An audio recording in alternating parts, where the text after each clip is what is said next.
Nakatanggap ang mahigit 800 magsasaka at mangingisda sa Tublay, Benguet ng cash relief assistance. Ito ay sa ilalim ng Presidential Assistance to Farmers and Fisherfolk Program ng pamahalaan. Si Christine Bornolia sa Baway sa sentro ng balita. Laking pasasalamat ni Tatay Elmer Menzi, isang magsasaka mula sa Barangay Baayan, Tublay, Benguet, matapos makatanggap ng cash assistance mula sa Department of Agriculture Cordillera sa ilalim ng Presidential Assistance to Farmers and Fisherfolk Program. Ayon kay Tatay Elmer, malaking tulong ang natanggap niyang ayuda para sa kanilang pang-araw-araw na pangangailangan at gastusin. Ay, hindi ka salamat miya. Ada magtulong ti gobyerno kada kami. Tulong niyo kada kami. So, salamat unay ta dati pamigsami, yata may pamigsa ang trabaho.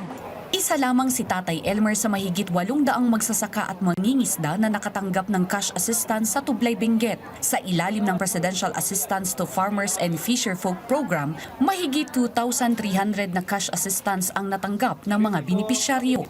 Activity natin today is yung PAF, distribution of PAF, that is the Presidential Assistance for Farmers and Fisher Folks. Ito yung pilot natin for the whole Cordillera. Ngayon lang tayo mag-start here in the municipality of Tublay.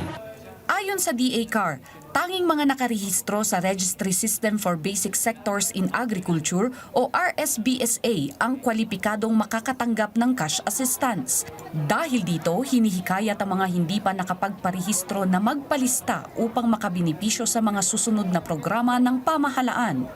We are inviting lahat ng mga farmers kasi some municipalities have reported na medyo kulang pa rin.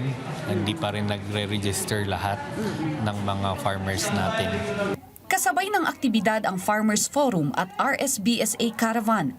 Bukas naman, ipapamahagi ang kaparehong cash assistance sa mga kwalipikadong benepisyaryo sa Sablan, Benguet. Christine Bornolia sa Baway para sa Pambansang TV sa Bagong Pilipinas.